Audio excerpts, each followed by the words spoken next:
Bueno, hermanos, la palabra nos dice en Hechos 1:8, pero recibiréis poder cuando haya venido sobre vosotros el Espíritu Santo y me seréis testigos en Jerusalén, en toda Judea, en Samaria y hasta lo último de la tierra. Estamos viviendo unos tiempos, hermanos, en que vemos una humanidad tan necesitada de Dios, pero al mismo tiempo tan predispuesta a no aceptar el mensaje de salvación.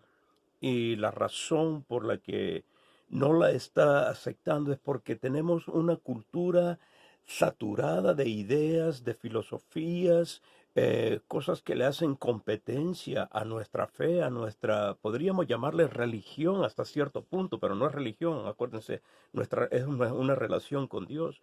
Pero toda esta competencia que tenemos alrededor, pone al cristianismo al mismo nivel que todas las ideas que andan allá afuera, y entonces tiene que estar sucediendo algo con la iglesia que nos haga ah, diferentes. Y hay algo que nos hace diferente. Lo único que este algo nosotros como iglesia lo hemos estado ignorando por demasiado tiempo. O hay algunos que lo aceptan, pero no quieren pagar el precio para que este algo tenga su manifestación en la vida de la iglesia y por ende tener una gran efectividad.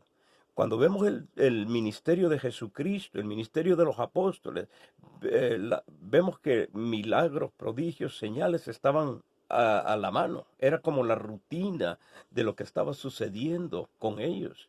Cuando los discípulos de Juan vinieron a Jesús y le preguntaron, ¿eres tú el Mesías o tenemos que esperar a alguien más? Él les contestó, hey, miren ustedes, los cojos andan, los ciegos ven, los muertos resucitan, a todos les es predicado el evangelio. Y entonces vemos pues de que había una manifestación de poder detrás de la predicación.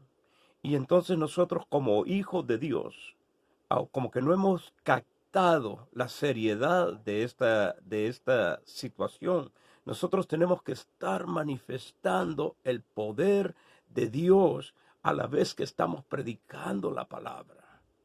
Vemos el ministerio de los discípulos. A través de ellos eran hechos milagros, prodigios, señales, y entonces hay un sector pequeño de la iglesia, y en realidad es pequeño, que sí ha creído esto, de lo que estoy hablando, de los milagros, prodigios y señales, y lo está practicando y está teniendo una efectividad con la predicación del evangelio. Pero hay una gran mayoría de creyentes que lo creen en la mente, pero no en el corazón, y no se avientan a caminar en esa dimensión de milagros, prodigios y señales. Nosotros, hermanos, tenemos que ya dejarnos de niñerías, y, ¿cómo le diría? Y niñerías espirituales.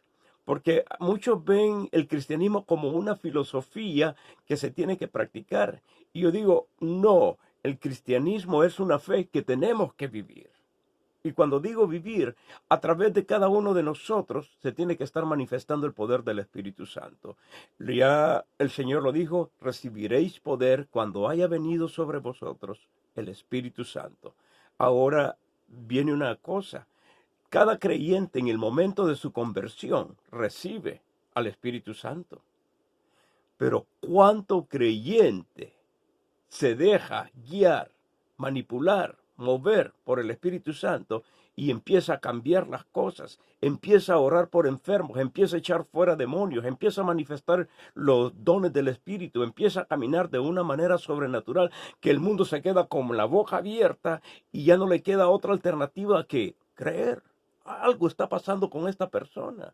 Y claro, hay competencia en lo sobrenatural también, pero el mayor poder está con nosotros. Me viene a mente ahorita lo que pasó en el siglo pasado. A principios del siglo se publicó un libro que se llamaba El Libro Infernal. Y el folclore latinoamericano está lleno de leyendas, de apariciones, de muertos, de brujería, maleficios y todo eso. Pero este libro, fíjese, en el prólogo empezaba, no hay mayor poder que el de Dios. No hay.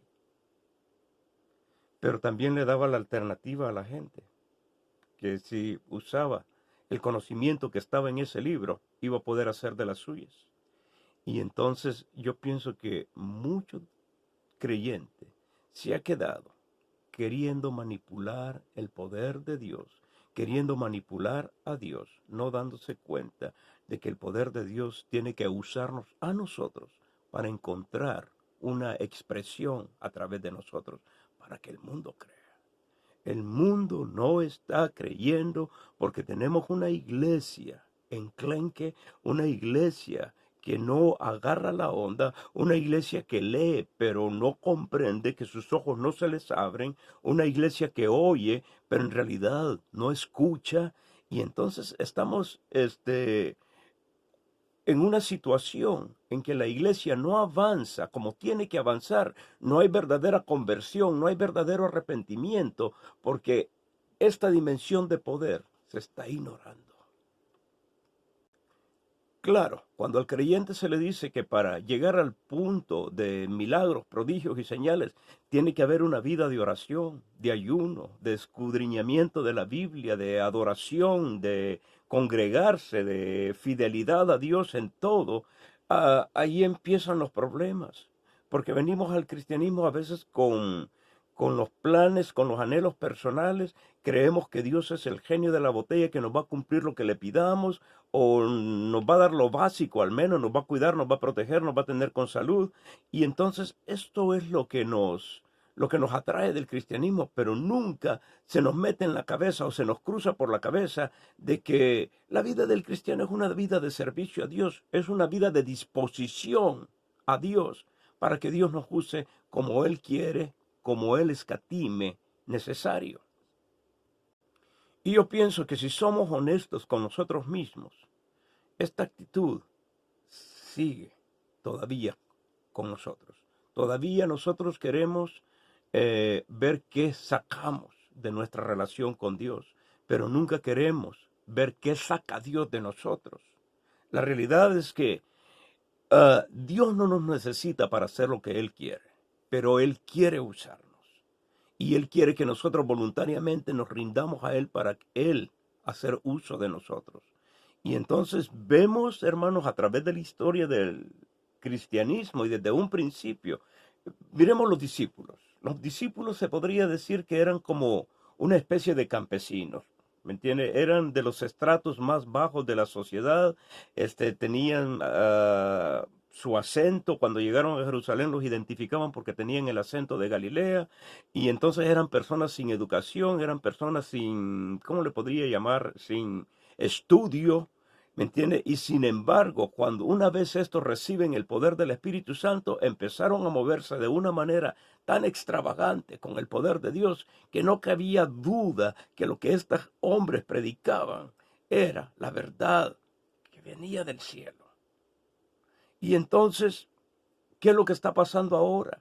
Con tanta idea, con tanta modalidad, con tanta distracción, con tanta tontera que el mundo nos está ofreciendo. Y recuerden que la mente maestra detrás de este sistema del mundo es Satanás. Cuando estoy hablando de tonteras, estoy hablando de tonteras que el diablo nos está alimentando de una manera tan hábil, tan sutil, tan astuta, que a veces ni nos damos cuenta de que estamos perdiendo el tiempo, no nos damos cuenta de que estamos distraídos, no nos damos cuenta de que estamos siendo engañados, atrapados en las redes del diablo. Y seguimos obrando, operando de una manera que no honra ni glorifica a Dios, que le roba efectividad a nuestra fe. Y entonces, hermanos, hermanas, tenemos que ya plantar nuestros pies y plantarlos bien y darnos cuenta de que necesitamos el poder del Espíritu Santo que ya está dentro de nosotros, pero que no le damos salida porque hay una cubierta, una coraza o una cáscara, podría decirse, que nos recubre a nosotros y no permite que el poder de Dios se manifieste. Hoy en día hay denominaciones grandes, denominaciones que hablan de la palabra de Dios, muy bonito, muy elocuente, muy elegante, pero a la vez están negando su eficacia. Y lo niegan su eficacia. Muchas veces esto viene por el testimonio de nosotros mismos, cómo estamos actuando con el mundo. Porque muchas veces llegamos, les predicamos, pero como no ven un cambio en nosotros, no nos creen. Nuestro testimonio, hermanos, tiene mucho que ver. Mucho que ver. La gente no quiere creerle a la iglesia porque la iglesia hasta cierto punto se ha tornado en otra institución humana en vez de ser una institución sobrenatural que tiene su origen en la eternidad. Una institución creada por Dios mismo, una institución que se creó en el corazón de Dios y por ende es divina. Por ende, tenemos, hermanos, que estar manifestando la grandeza de Dios, pero no la estamos manifestando simplemente porque con esa distracción, con ese engaño, con esa distracción del diablo, estamos todavía creyendo de que vamos a llegar hasta cierto punto y allí vamos a topar. Y la verdad es que no hay límite para nosotros. Al que cree, dice la palabra y lo dijo el Señor, todo le es posible. ¿Cuánto creyente está viviendo en esa dimensión? Y le voy a decir una cosa, hay muchos creyentes que yo tengo fe y yo creo y yo creo y yo creo, pero a la hora de la verdad no creen nada. A la hora de la verdad simplemente son pura boca.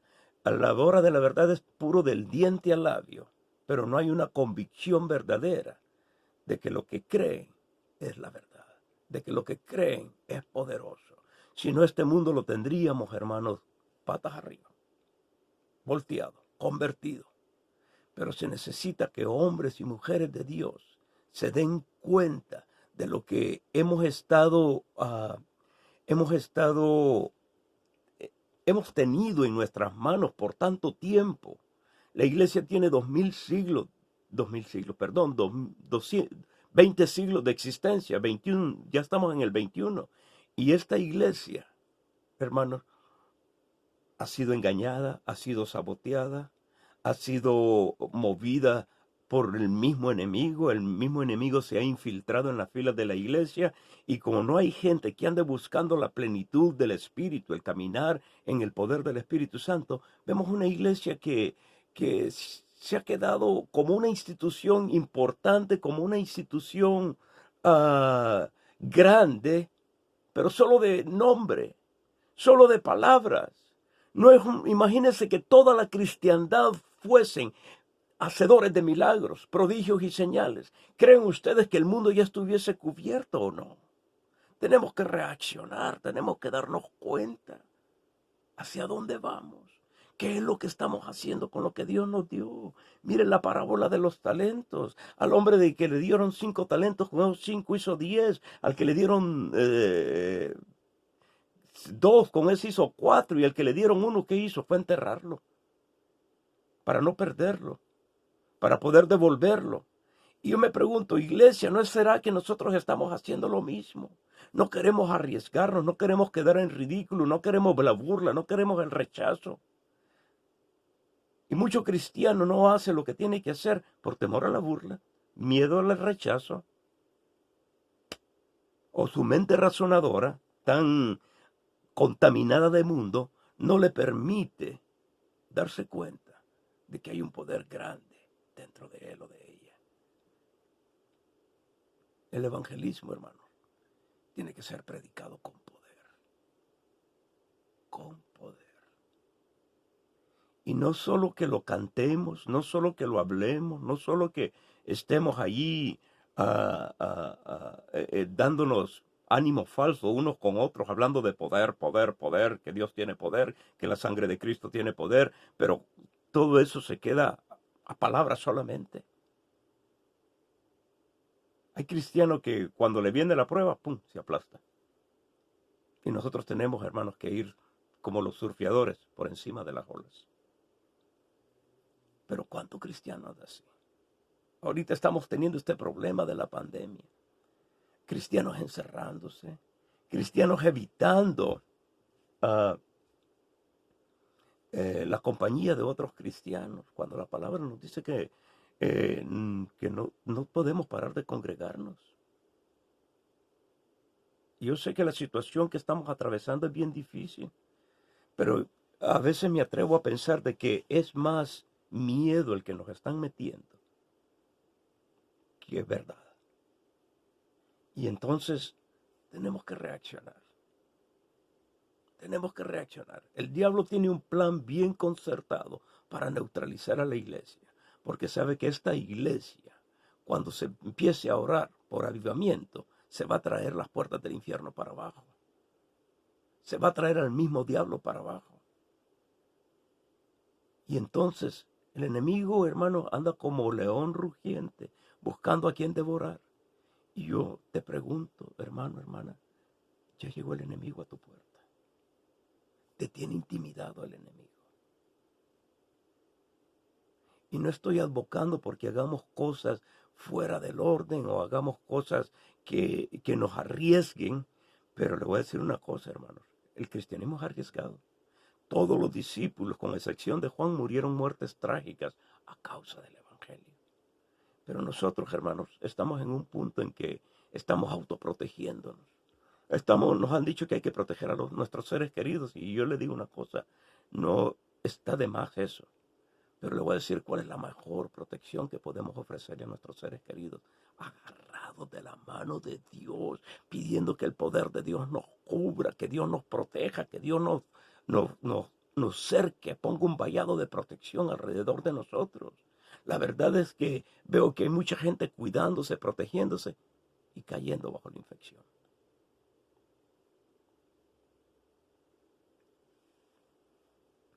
¿Qué haremos? ¿Le seguiremos el juego al diablo? ¿O nos empezamos a meter en oración y ayuno? ¿Qué hacemos? ¿Dejamos que el mundo nos cambie o nos vamos a cambiar el mundo? Claro, hermanos, esto conlleva que cada uno de nosotros adquiera un verdadero compromiso con Dios. Porque solo hablar de una manera bravucona no nos garantiza la victoria. Acuérdese, el poder de Dios para milagros, prodigios, señales, pero también hay un milagro grande que tiene que irse efectuando en cada uno de nosotros. Un verdadero cambio, un verdadero dejar lo viejo y ser renovado por el poder del Espíritu Santo. Hoy, amados hermanos, estamos teniendo una iglesia carnal, una iglesia mundana, una iglesia que busca la mano de Dios, pero no está buscando el rostro de Dios. Como decía el Señor, este pueblo de labios me alaba, pero su corazón está lejos. Hay un pueblo que no está dispuesto a pagar el precio para que el reino de los cielos se instaure aquí en la tierra.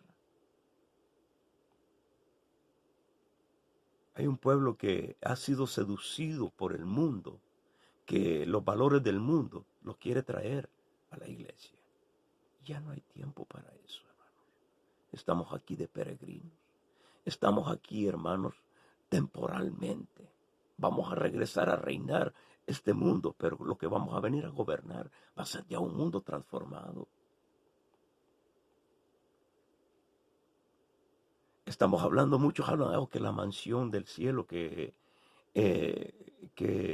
las bendiciones, que la prosperidad. Y hermanos, le voy a decir una cosa, eso tiene su lugar en la vida del creyente si Dios así lo requiere.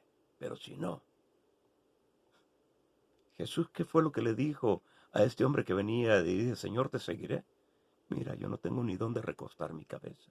Las zorras tienen sus guaridas, las aves tienen sus nidos, pero el Hijo del Hombre no tiene en qué recostar su cabeza. ¿Y cuántos de nosotros estamos dispuestos a llegar a ese punto? Pensemos. Si no tenemos esa ¿cómo le diría?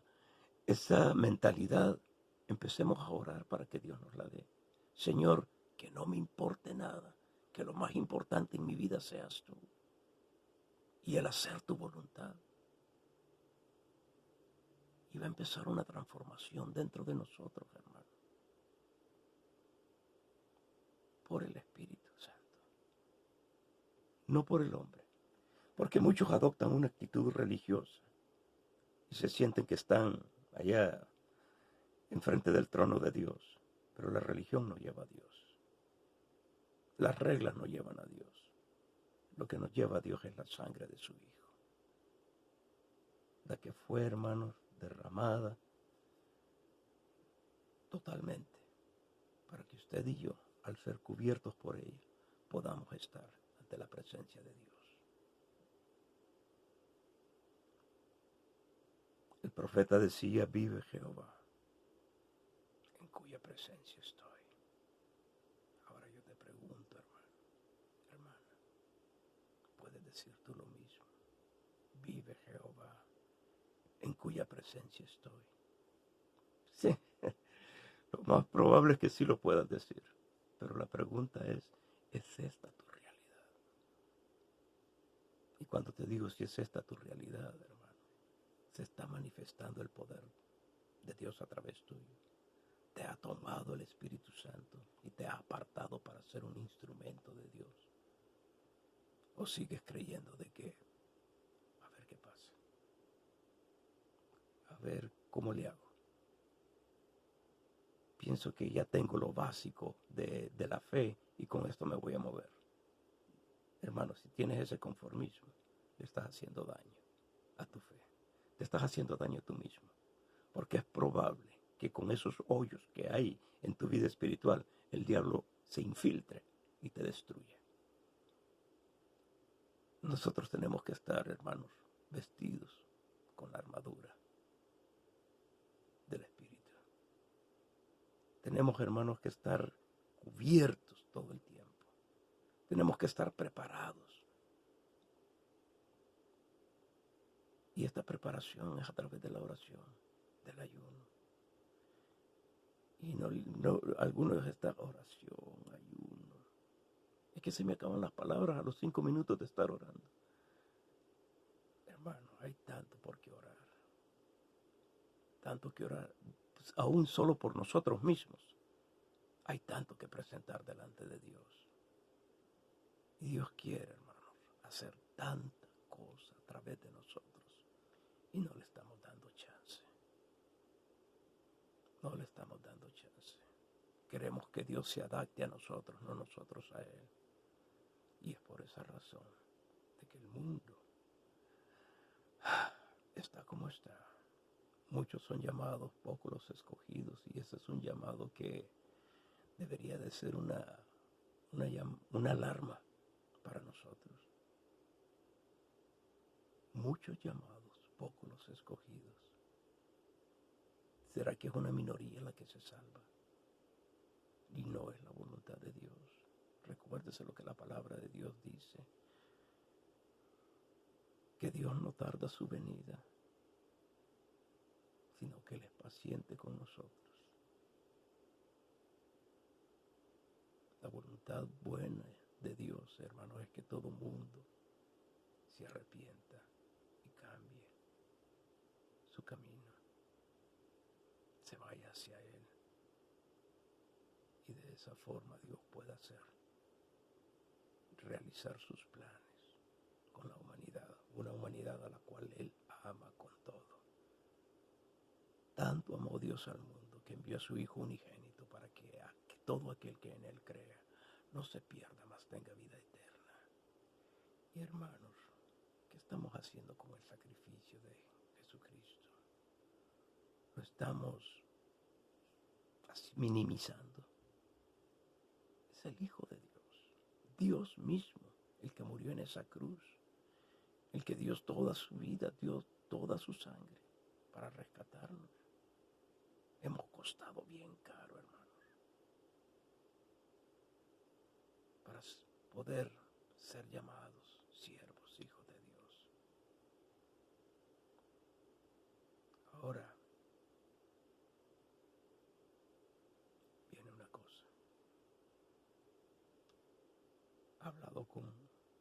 he hablado, has escuchado, pero ¿qué vamos a hacer?